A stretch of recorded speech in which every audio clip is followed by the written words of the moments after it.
जय हिंद भाइयों, मैं अभिषेक अहलावत, आपका साथी, आपका दोस्त। आज 2 अक्टूबर के दिन आप सबसे एक महत्वपूर्ण विषय पर अपने विचार रखने के लिए आया हूँ।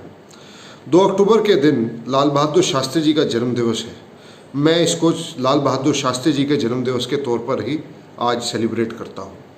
बहुत से लोग आज सो कॉल्ड महात्मा गांधी, मोहनदास करमचंद गांधी के जन्मदिवस के तौर पर इसको मनाना चाहते हैं। सरकार हमेशा से आज़ादी के बाद से इसको आज सो कॉल्ड महात्मा गांधी के नाम से इसको सेलिब्रेट करना चाहती है। परंतु मेरे आज उन लोगों से कुछ सवाल हैं जो कि ये कहते हैं कि मोहनदास करमचंद गांधी एक महात्मा थे।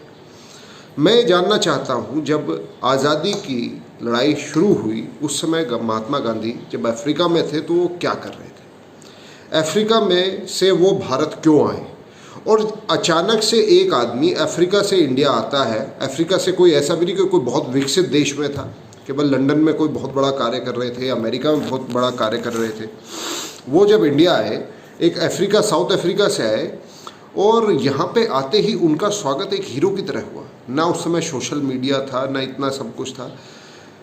तो मैं ये जानना चाहता हूँ कि ब्रिटिश सरकार जब उस ज़माने में हमारे फ्रीडम फाइटर्स लाला लाजपत राय जैसे बड़े लोग, बड़े बड़े सावरकर जैसे लोगों को जब वो जेल में डाल रही थी, तो महात्मा गांधी का इतना बड़ा स्वागत कैसे हुआ? मेरा ये मानना है कि उनका एक स्टेज सेट करी ब्रिटिश सरकार ने और उनको अपने यहाँ बुलाया और उनको प्रोजेक्ट किया हाईजैक करने के लिए हिंदुस्तान के स्वतंत्रता संग्राम को। कुछ और सवाल हैं, बहुत से मुद्दे आज मैं उठाना चाहूँगा, एक एक करके मैं हर बिंदु पे आता हूँ। पहली बात ये कि जब फर्स्ट वर्ल्ड वॉर और सेकेंड वर्ल्ड वॉर हुई तो भारत के नौजवानों का ब्रिटिश की तरफ से लड़ने का क्या औचित्य बैठता है? वह आदमी जो कि सारी ज़िंदगी अहिंसा परमो धर्मा नाम का एक अधूरा श्लोक गा के हिंदुओं में नपुंसकता का बीज बोना चाहता था, वो क्यों यूनिवर्सिटी गया और उसने भारतीय युवाओं से आग्रह किया कि वो ब्रिटिशर्स की सेना में भर्ती हों और ब्रिटिशर्स की तरफ से लड़ें? आपको मैं बताना चाहता हूँ उसका अंजाम क्या हुआ। 70,000 से ज़्यादा हिंदुस्तानी सैनिक उसमें मरे, जवान उसमें वीर गति को प्राप्त हुए। और किसके लिए? अपने देश के लिए नहीं, दूसरे अपने ऊपर जिन्होंने हमारे ऊपर कब्जा कर रखा था, हमें लूट रहे थे रोज़, अपने लुटेरों के लिए हम लोगों ने 70-80 हज़ार युवाओं ने जान दी और इससे लाखों की संख्या में लोग अपाहिज हुए। यह सबके लिए महात्मा गांधी ने यूनिवर्सिटी जाके, जो अहिंसा परमो धर्मा कहता था, हमारे युवाओं से कहा कि वहाँ जाके ब्रिटिशर्स के लिए हिंसा करो और मारो। पहली बात तो ये। दूसरी बात जो मैं जोड़ना चाहता हूँ वो ये कि एक खिलाफत मूवमेंट चला था इंडिया में। उसमें क्या था कि तुर्की जो था वहाँ पे खिलाफत थी, खलीफा का राज था। तो और वो जर्मन और जैपनीज़ के साथ था। तो जब ये क्या कहते हैं, ब्रिटिशर्स उन लोगों को वहाँ से टर्की से पे विजय हासिल करने वाली थी, तो भारत में एक प्रोपोगेंडा लाया गया कि हमें अपने खलीफा को बचाना है। उस खलीफा से हिंदुस्तान के मुसलमानों का क्या लेना देना? खैर, हिंदुओं का तो दूर दूर तक कुछ लेना देना था ही नहीं। महात्मा गांधी उसमें कूद गए। उन्होंने ज़बरदस्ती हिंदुओं से भी आग्रह किया कि आप जो है टर्की के खलीफा के समर्थन में आप जो है अपनी आवाज़ उठाइए। बताइए कहाँ का औचित्य था? उसका परिणाम ये हुआ, ये खिलाफत मूवमेंट ने बीज बोया हिंदू मुस्लिम के बीच में फूट का। जो हिंदुस्तान के पार्टीशन का जो बीज है वो बेसिकली खिलाफत मूवमेंट था। वहाँ से मुसलमानों को पता चला कि हम लोग जो हैं हिंदुओं से अलग हैं और हमारा खलीफा तुर्की में बैठा है, हमारी आइडेंटिटी अलग है, हमारा देश भारत नहीं है, टर्की से हम ज़्यादा नज़दीक हैं बजाय हिंदुस्तान की धरती से। वहाँ से बीज फटा विभाजन का। ये देन है महात्मा गांधी की।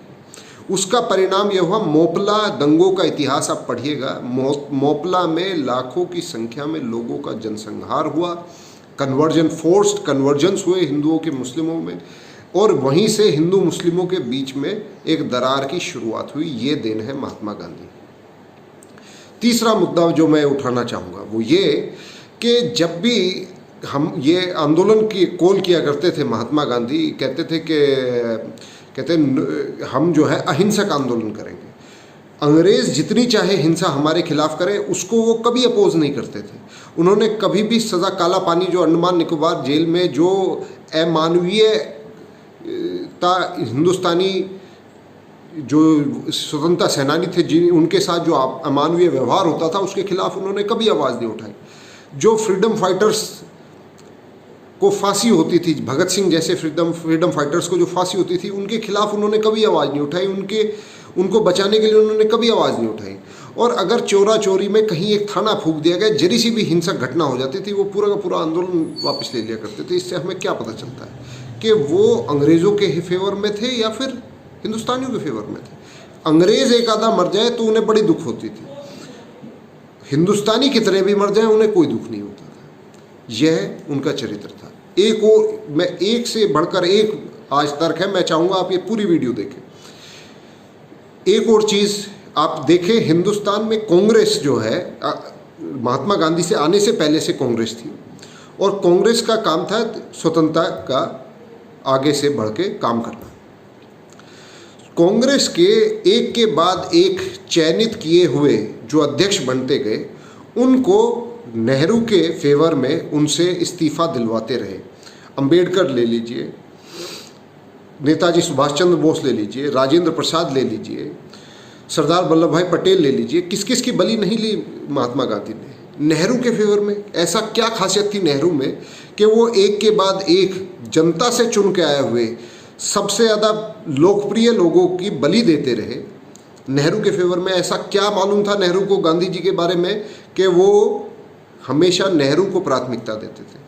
आज़ादी के बाद भी जब देश की प्रथम जो पसंद थी पूरे कांग्रेस पार्टी की, पूरे देश की पसंद सरदार वल्लभ भाई पटेल थे, तो उनकी जगह उनकी बलि दिलवाई गई और उनकी जगह नेहरू को उन्होंने देश का प्रधानमंत्री बनाया। ऐसी क्या मजबूरी थी, ऐसी क्या खासियत थी नेहरू में और ऐसी क्या मजबूरी थी गांधी जी की कि उन्हें नेहरू के अलावा और कोई नेता नहीं दिखता था।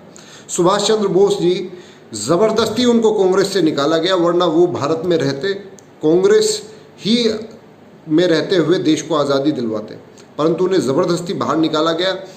जो उनकी मुहिम थी उसको डिरेल किया गया।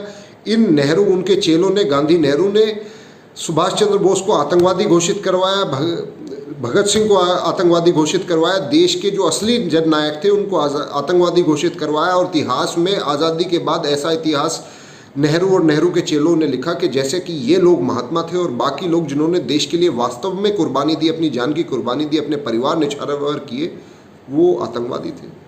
आप लोगों को कहते हैं कि नेहरू गांधी जेल जाया करते थे। यरवाड़ा जेल में कहते हैं कि महात्मा गांधी गए, पर आपके जानकारी के लिए बता दूं कि यरवाड़ा जेल में कभी महात्मा गांधी नहीं गए। उसके बराबर में यरवाड़ा जेल से लगा हुआ आगा खान का एक पैलेस हुआ करता था, वहाँ पे उन्हें रोका जाता था। वहाँ पे उनके पास सेक्रेटरी होता था, उनकी बीवी उनके साथ रहा करती थी, उनसे पत्रकार मिलने आया करते थे, सुबह शाम वो टहलना करते थे, एक महल में रहा करते थे, बस नज़रबंद थे। लोग उनसे मिलने भी आ सकते थे, पत्रकार मिलने भी आ सकते थे। ये कैसी जेल होती है भाई? नेहरू भी इसी तरह की जेलों में रहे। जिन वीर सावरकर जी, जिनको ऐसी जेल दी गई काला पानी की, उनको ये लोग देशभक्त नहीं बताते और इनको महात्मा का तमगा देते हैं। मैं फिर से अपने साथियों से एक बार कहना चाहूँगा कि एक बार आवाज़ बुलंद करें और सबको बता दें कि हम लोग जो हैं मोहनदास करमचंद गांधी को महात्मा नहीं मानते। हमारे निगाह में अगर महात्मा है तो शहीद भगत सिंह हैं, लाल बहादुर शास्त्री हैं, नेताजी सुभाष चंद्र बोस हैं, स्वामी विवेकानंद हैं, परंतु मोहनदास करमचंद गांधी नहीं है। देश के विभाजन के समय भी उन्होंने देश के हिंदुओं को नपुंसक बनने के लिए कहा। उनसे कहा कि अगर तुम्हारे ऊपर अत्याचार होते हैं, अगर तुम्हें तुम्हारा मुस्लिम भाई मारना चाहता है तो अपनी गर्दन कटवा लो। इसकी वजह से देश को अपूर्ण ऐसी क्षति हुई जो आज तक नहीं भरी जा सकती। देश के बंटवारे में सबसे बड़ा हाथ अगर किसी का था जिन्ना के बाद, तो महात्मा गांधी का था। जिन्ना के साथ भी उन्होंने ही अन्याय किया था। जय हिंद, जय माँ भारती। दोस्तों, मैं चाहूँगा कि आप मेरा चैनल लाइक करें, कमेंट करें और ज़्यादा से ज़्यादा मेरे चैनल को सब्सक्राइब करें और मेरी पोस्ट को ज़्यादा से ज़्यादा शेयर करें, अधिक से अधिक लोगों तक पहुँचाएं। धन्यवाद। जय हिंद, जय माँ भारती।